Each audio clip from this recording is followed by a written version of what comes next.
हरिपुर गांव की सर्दियां इस बार पहले से कहीं ज्यादा क्रूर थीं।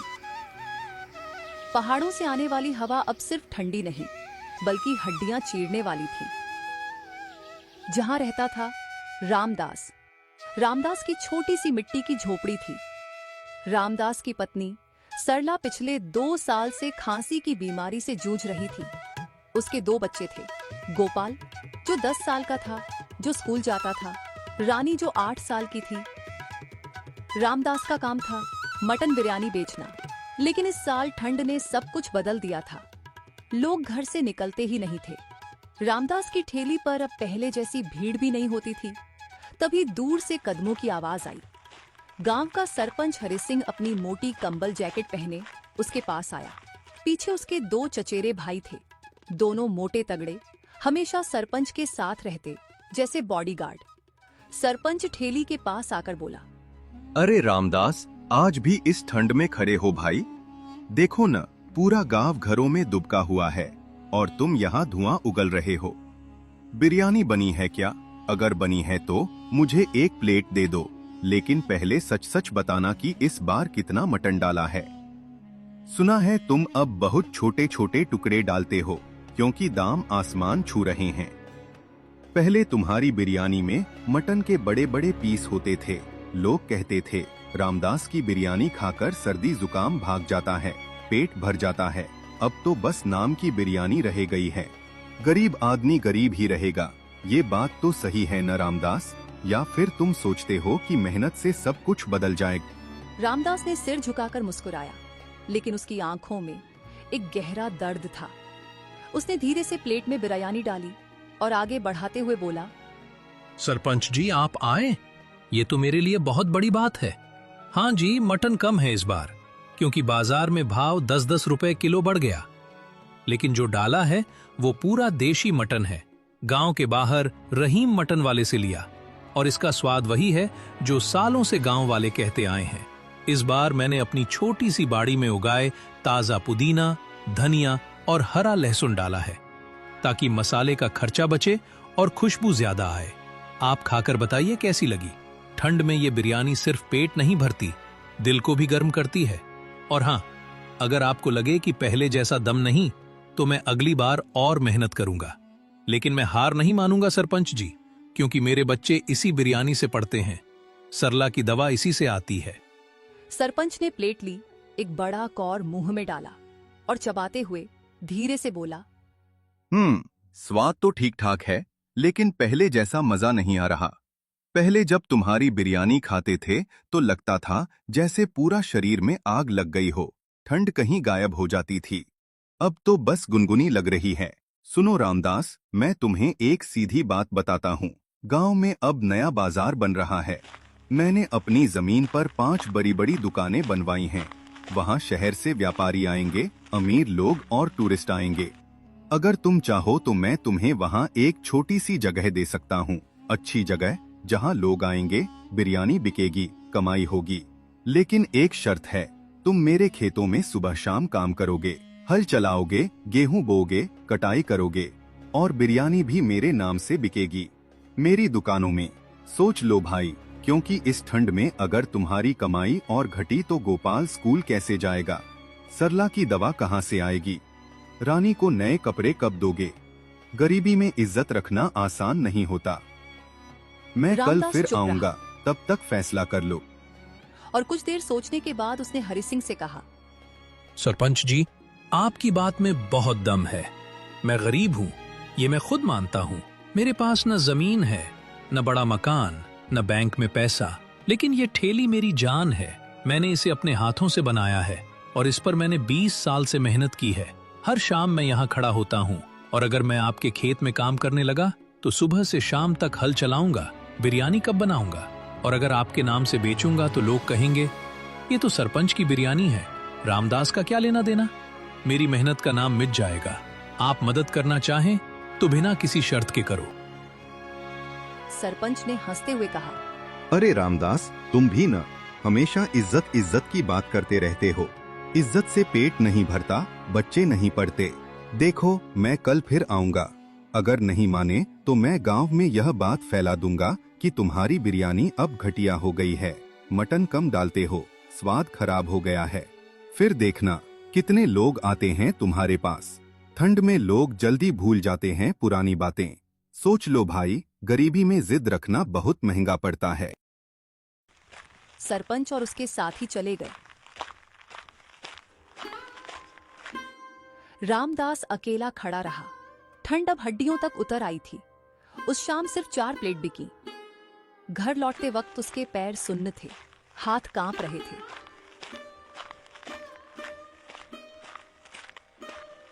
झोपड़ी में घुसा तो अंदर ठंड और ज्यादा थी। सरला बिस्तर पर लेटी थी, पुराना कंबल ओढ़े। गोपाल कोने में किताब पढ़ रहा था। रानी सो रही थी। सरला ने कमजोर आवाज में पूछा, देखो ना, मेरी सांसें अब रुक रुक कर आती हैं। दवा का पैसा खत्म हो गया और गोपाल भी कह रहा था कि टीचर ने फीस मांगी है, अगर नहीं दी तो स्कूल से निकाल देंगे। अब हम क्या करेंगे? सुना है सरपंच जी आए थे, क्या कहा उन्होंने? सरला, सरपंच जी ने मदद की बात की, लेकिन शर्त ये थी कि मैं उनके खेत में काम करूं और बिरयानी उनके नाम से बेचूं। मैंने मना कर दिया। हम गरीब हैं, लेकिन हमारी मेहनत हमारी है। अगर मैंने हाँ कर दी तो कल को लोग कहेंगे कि रामदास ने सरपंच के आगे सिर झुका दिया, और मैं नहीं झुक सकता। कल से मैं कुछ नया करूंगा। अपनी बाड़ी में जो पुदीना, धनिया, लहसुन उगा रखा है, उसका इस्तेमाल और बढ़ाऊंगा। मटन कम डालूंगा, लेकिन स्वाद ऐसा बनाऊंगा कि लोग ठंड भूल कर आएंगे। तुम चिंता मत करो। गोपाल पढ़ेगा, रानी हंसेगी, तुम ठीक हो जाओगी, मैं वादा करता हूँ। तभी रानी जाग गई। उसने प्यारी आवाज में कहा, बाबूजी, मुझे बिरयानी चाहिए, ठंड बहुत लग रही है। रामदास ने हंसकर कहा, अभी लाता हूँ बेटी, आज थोड़ी कम बची है, लेकिन तुम्हारे लिए अलग से रखी है, गर्म करके लाता हूँ। फिर कुछ देर बाद रामदास रानी को बिरयानी लाकर देता है और रानी उस बिरयानी को खाकर सो जाती है, और रामदास का पूरा परिवार भी।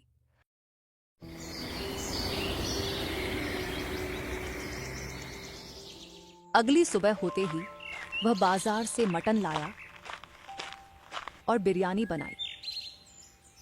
वो अपने ठेले पर जाकर बिरयानी बेचने लगा। तभी उसके पास विजय आया, जो गांव का पढ़ा लिखा युवक था, जो कल ही शहर से आया था। वह रामदास से बोला, रामदास चाचा, आज आपकी बिरयानी की खुशबू दूर तक आ रही है, मुझे एक प्लेट दीजिए। चाचा, मैंने सुना है कि आपके घर की स्थिति बहुत खराब है। अगर आप मेरी बात माने तो मैंने आपके लिए कुछ सोचा है, जिससे आपके घर की समस्या खत्म हो सकती है। यह सुन रामदास विजय से बोला, अच्छा बेटा, बताओ ऐसी क्या बात है जो मुझ गरीब की प्रॉब्लम ठीक कर देगी? सुनिए चाचा, मैंने सोचा है, इस ठंड में लोग बाहर नहीं निकलते, लेकिन अगर हम घर घर जाकर बिरयानी पहुंचाएं तो कैसा रहेगा? इसमें मैं और मेरे दोस्त मिलकर आपकी सहायता करेंगे और हम साइकिल पर बिरयानी के डिब्बे रखकर घर घर पहुंचा सकते हैं। सरपंच जी को पता चलेगा कि गरीब भी कुछ कर सकता है। क्या कहते हो चाचा? हम साथ मिलकर इस ठंड को हरा सकते हैं। रामदास की आंखें चमक उठी और विजय से बोला, विजय बेटा, तेरी बात दिल को छू गई, लेकिन खतरा है। अगर सरपंच जी को पता चला तो वो हमें रोकेंगे और समस्या भी कर सकता है। लेकिन देखते हैं जो होगा। कल से हम अपना काम शुरू करते हैं, लेकिन मेरी एक शर्त है, हमें जो भी कमाई होगी वो आधी आधी होगी। आधी तुम्हारे दोस्तों की और तुम्हारी, और आधी मेरी, क्योंकि मेहनत सबकी बराबर लगेगी। विजय चाचा की ये ईमानदारी देखकर खुश हो गया और बोला, फिर तो समझो चाचा, हो गया काम। कल से हम अपना काम शुरू करते हैं। आप बिरयानी बनाना और मैं उसे घर घर पहुंचाऊंगा। ठंड कितनी भी हो, हमारी गर्म बिरयानी सबके घर पहुंचेगी। अगली सुबह ठंड और भी ज्यादा हो गई थी, क्योंकि रात भर हल्की बर्फबारी हुई थी, जिससे गांव की गलियां सफेद चादर ओढ़े हुए लग रही थीं। रामदास सुबह को जल्दी उठा और बाजार पहुंचा तो मटन वाला दुकानदार उससे बोला, रामदास भाई, आज भाव और बढ़ गया है, 1 किलो का 100 रुपए हो गया। लेना है तो ले लो, वरना कल और महंगा होगा। रामदास ने जेब टटोली और उसकी जेब में जो भी पैसे थे वह उन पैसों से 1.5 किलो मटन ही ले पाया। घर लौटकर उसने बिरयानी बनाई और शाम को वह अपने बिरयानी की ठेली पर पहुंच गया। लेकिन विजय और उसके दोस्त पहले ही वह आ गए थे और उनके पास 3 साइकिलें थीं। विजय ने उत्साह से कहा, चाचा, आज हमने गांव के 10 घरों की लिस्ट बनाई है। जो लोग पहले आपकी बिरयानी खाते थे उन्हीं के पास पहले जाएंगे। आप बस बिरयानी बनाते रहना, हम घर घर बिरयानी पहुंचा कर आएंगे और एक प्लेट की कीमत 50 रुपए रखेंगे, लेकिन घर पहुंचाने के लिए 10 रुपए एक्स्ट्रा लेंगे। और लोग हमारे इस काम से खुश होंगे क्योंकि वो ठंड में बाहर निकलने से बच जाएंगे। और हाँ चाचा, अगर आज अच्छा काम चला तो कल और ज्यादा घरों में जाएंगे। सरपंच जी को पता चलेगा कि हम गरीब हैं लेकिन हिम्मत वाले हैं। क्या कहते हो, शुरू करें? रामदास ने विजय के कंधे पर हाथ रखा और बोले, बेटा विजय, तुम्हारे जैसे लड़के इस गांव में कम हैं। तुम शहर से पढ़कर आए हो, फिर भी हम जैसे गरीब लोगों की मदद कर रहे हो। ठीक है बेटा, काम शुरू करते हैं, लेकिन सावधानी से, क्योंकि सरपंच जी को अगर पता चला कि हम घर घर जा रहे हैं तो वो गुस्सा करेंगे। वो कहेंगे कि नया बाजार बन रहा है, वहां ही बेचो। लेकिन हमारी बिरयानी गांव वालों के लिए है, किसी दुकान के लिए नहीं। और अगर कोई गांव वाला कहे कि पैसे नहीं हैं, तो उसे मुफ्त दे आना, क्योंकि ठंड में भूखा आदमी और ठंडा हो जाता है। फिर विजय और उसके दोस्त साइकिलें लेकर निकल पड़े। रामदास ठेली पर और बिरयानी बनाता रहा। शाम ढलते ढलते पहली अच्छी खबर आई। विजय लौटा, चेहरा लाल लेकिन मुस्कान बड़ी थी। विजय रामदास से बोला, चाचा, आज 12 प्लेट बिकी है और 10 घरों में बिरयानी पहुंचाई है और कमाई 700 रुपए हुई। आधे 350 तुम्हारे, आधे हमारे। लो चाचा, ये लो तुम्हारा हिस्सा। रामदास पैसे लेता हुआ बोला, विजय बेटा, ये सिर्फ पैसे नहीं, मेरे जीवन की नई उम्मीद है। तुम लोग थक गए होगे, आराम कर लेना घर जाकर, लेकिन कल फिर आना। मैं तुम्हारे लिए अलग से बिरयानी रखूंगा, मुफ्त में, क्योंकि तुम मेरे बेटे जैसे हो।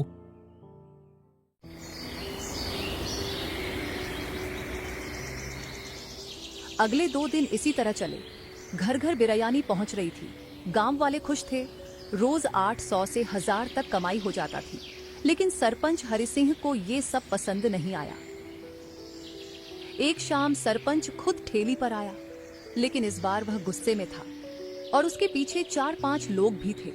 सरपंच ने जोर से कहा, रामदास, अब बहुत हो गया। सुना है तुम अब घर घर बिरयानी पहुंचा रहे हो। ये क्या तरीका है?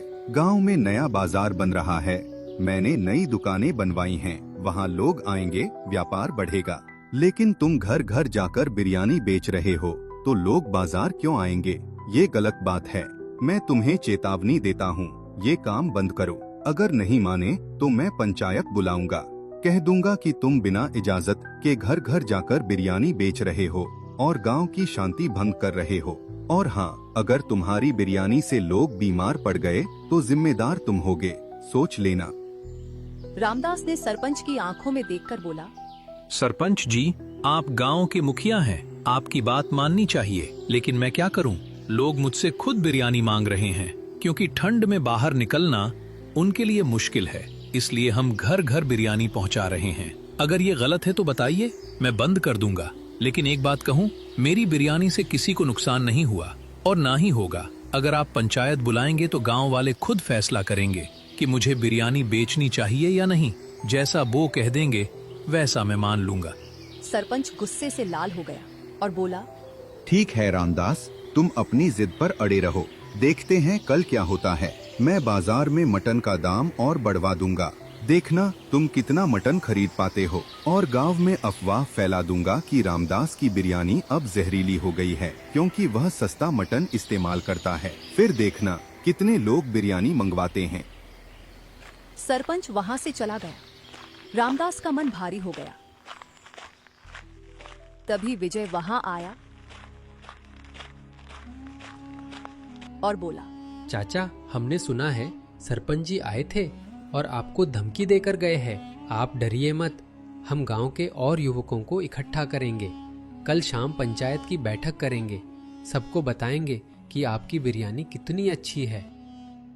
शाम को गांव के पुराने बरगद के पेड़ के नीचे पंचायत लगी, जहां सालों से फैसले होते आए थे। बर्फ अभी भी गिर रही थी, लेकिन लोग इकट्ठे हो गए। कंबल ओढ़े सरपंच हरिसिंह भी बैठा था। बड़े बड़े लोग उसके इर्द गिर्द खड़े थे। वही रामदास भी खड़ा था और विजय भी उसके साथ खड़ा था। सरपंच ने पहले बोलना शुरू किया। गांव वालों, आज हम यहाँ इसलिए इकट्ठे हुए हैं क्योंकि रामदास ने गांव की शांति भंग की है। वो घर घर बिरयानी पहुंचा रहा है और इसकी बिरयानी में अब मटन का नाम भी नहीं, यह सस्ता सामान डालता है, जिससे लोग बीमार पड़ रहे हैं। मैंने इसे कई बार समझाया, लेकिन ये नहीं मानता।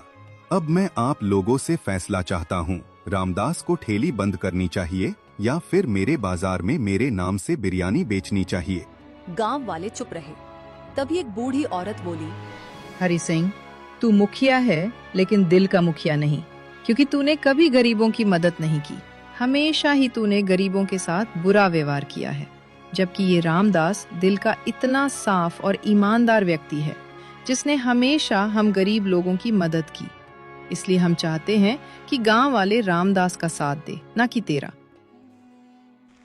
यह सुन हरिसिंह गुस्से में वहां से चला जाता है और सभी लोग रामदास की सहायता करते हैं, जिस कारण रामदास खुशी खुशी अपना ठेला फिर से लगाने लगता है।